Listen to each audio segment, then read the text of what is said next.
নির্বাচন নিয়ে কোনো শঙ্কা নেই, এটি সিইসি বলেছেন।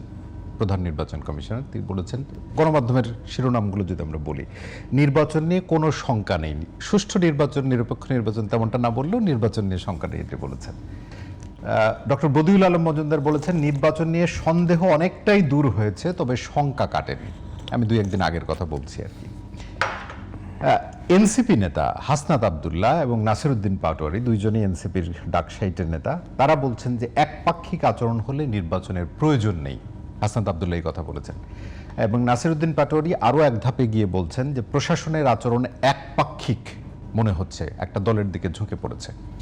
এই অবস্থায় এরকম নির্বাচনের প্রয়োজন নেই, এমন কথাগুলোই বলছে। আপনার জায়গা থেকে বিশ্লেষণটা কীরকম? যে বিষয়ে আপনি আলোচনা নিয়ে এসেছেন যে নিরপেক্ষ নির্বাচনের সংখ্যা, এবং এই বিষয়ে সিইসি যেটা বলছেন যে আসলে তিনি নির্বাচনের কোনো সংখ্যা দেখছেন না।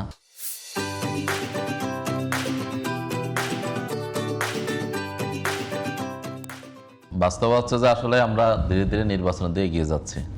দেখো, আমি যদি একজন প্রার্থী হিসেবে নোয়াখালী 6 বাংলাদেশ জামাত ইসলামের পক্ষ থেকে মনোনীত একজন প্রার্থী হিসেবে মনোনয়নপত্র দাখিল করেছি এবং আর যাচাই বাছাই শেষে বৈধ প্রমাণিত হয়েছে এবং প্রার্থী হিসেবে আছি। তো সেই হিসেবে আমরা আসলে যদিও ধীরে ধীরে নির্বাচনের দিকে যাচ্ছি, কিন্তু কিছু কিছু বিষয় আমাদেরকে আসলে এখন আমরা যখন রাস্তায় হাঁটি বা মানুষের কাছে যাই, তখন মানুষ জিজ্ঞেস করে নির্বাচন হবে তো, নির্বাচন হবে কিনা, মানে এই উত্তরই বা কিভাবে দেন আপনারা? এই উত্তরও তো আপনাদের আমরা দিতে হয়, আমাদেরকে দিতে হয়। আমরা দেই না, নির্বাচন হবে, আপনারা আশ্বস্ত থাকেন। আমরা আশা করি সবাই মিলে আমরা চেষ্টা করছি নির্বাচন হওয়ার জন্য। নির্বাচন না হলে তো আসলে মানে যা ভয়াবহ সংকট, নির্বাচন তো হইতে হবে জাতির জন্য। এই মুহূর্তে আসলে নির্বাচনের বিকল্প কোনো কিছু নেই। তো এই জন্য আমরা সেই নির্বাচন দিয়ে এগিয়ে যাচ্ছি।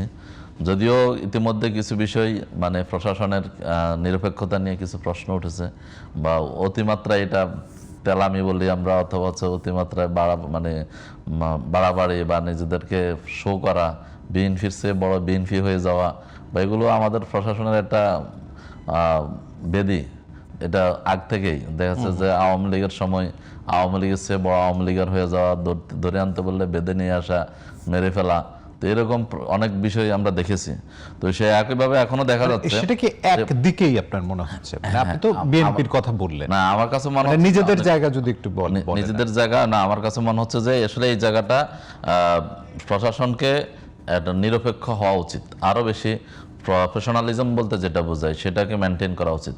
কারণ যেহেতু একটা অন্তর্বর্তীকালীন সরকারের মাধ্যম দিয়ে একটা নির্বাচন হচ্ছে, এবং আমরা 5ই আগস্ট যে একটা বিপ্লব বা গণ অভ্যুত্থানের মাধ্যম দিয়ে ফেসিবাদকে মোকাবেলা করে, ফেসিবাদকে অপসারণ করে একটা নতুন বাংলাদেশের জন্য আমরা যে নির্বাচন দিয়ে যাচ্ছি, সেই নির্বাচনটা যেন নিরপেক্ষ হয়, সেটা যেন সবার কাছে গ্রহণযোগ্য হয়, সেটা যেন মানে হচ্ছে যে নিয়ে কোনো ধরনের যদি প্রশ্ন উঠে যায়, বা হচ্ছে যে এটা যদি নিরপেক্ষ না, স্বচ্ছ না হয়, তাহলে এবং সবার মতামতের প্রতিফলন না হয়, তাহলে তো এমনিতেই দেখেন আওয়ামী লীগ বা হচ্ছে যে তাদের দোসর যারা আছে, অনেকে নির্বাচনে অংশগ্রহণ করতেছে না বা করতে পারতেছে না। সে জায়গায় যদি যারা নির্বাচনে অংশগ্রহণ করতেছে, সেখানেও যদি জনগণ ভোট দেওয়ার মতো পরিবেশ, সুস্থ পরিবেশ না পায়, এবং দেখা যাচ্ছে যে ভোট দেওয়ার পরে নির্বাচনে যেভাবে জনগণের যে প্রত্যাশা বা যাকে ভোট দিচ্ছে সেই ব্যক্তি যদি নির্বাচিত না হয়, সেখানে যদি প্রশাসনের কোনো কারসাজি থাকে, বা প্রশাসন যদি অন্য কোনোভাবে ফলাফলকে ম্যানিপুলেট করার চেষ্টা করে, তাহলে সেটা তো জাতির জন্য দুর্ভাগ্য হবে। এবং আমরা ইতিমধ্যে দুই একটা নজিরও দেখেছি, যেমন কুড়িগ্রামে আমাদের ব্যারিস্টার মাহবুব আলম সালেহী, তার যেই মনোনয়নপত্র সেটা বাতিল করা হয়েছে, যে ইয়াতে দ্বৈত নাগরিক তিনি বাতিল করার জন্য যিনি আবেদন দিয়েছেন, সেটা তথ্য প্রমাণ দেওয়ার পরে ওনারটা হলো যে বাতিল করা হলো। কিন্তু দেখা যাচ্ছে যে আবার ফেনীতে দেখা যাচ্ছে আমাদের আব্দুল আল মিন্টু সাহেবের ক্ষেত্রে, সেক্ষেত্রে যাচ্ছে সেটা আবার বৈধ করা হলো। এই জায়গায় আপনি দেখেন যে আসনের কথা আপনি বললেন, এটা বাতিল হয়েছে, পঞ্চগড়ের কথা বলছেন না, কুড়িগ্রামের কথা, মানে সেইখানে প্রতিবাদের একটা জায়গা আমরা দেখেছি। মানে প্রতিবাদটা আপনার কাছে কেমন মনে হলো? মানে এটা তো ভাইরাল। আমি বলতেছি আমাকে দেন, কিন্তু একই জেলা প্রশাসক তিনি দায়িত্বে থাকেন, মানে তার জেলা প্রশাসক যে ধরনের স্লোগান, আপনি কি মনে করেন যে মানে তার জন্য তো একটা, তারও তো আশ্বস্ত হতে হবে, তারও নিরাপত্তার জায়গা আছে, মানে প্রতিবাদেরও তো একটা আইনি প্রক্রিয়া আছে। না সেটা মানে অবশ্যই, সেটি মেনে হচ্ছে। সেটা অবশ্যই প্রতিবাদের, আমার কাছে যে প্রতিবাদের সে জায়গাতে যাওয়ার আমাদের দরকার হচ্ছে কেন? প্রতিবাদ তো অবশ্যই সেখানে যদি করে, আমি দেখি না আপনি কোনটাকে ইয়ে করতেছেন, প্রতিবাদের ভাষা বা যদি কোনো কিছু আপনার কাছে আপত্তিজনক মনে হয় বা কারো কাছে মনে হয়, সেটা অবশ্যই সেখানে সংশোধনী বা সেখানে অবশ্যই কথা বলার সুযোগ আছে। কিন্তু আমার কথা হচ্ছে প্রশাসন তো সবার জন্য সমান থাকবে। একই ব্যক্তি যদি ইয়েতে আপনার হচ্ছে যে বগুড়াতে যদি নির্বাচন মনোনয়নপত্র বাতিল হয়, সেটা ঢাকাতে এসে কীভাবে অ্যাকসেপ্টেড হয়?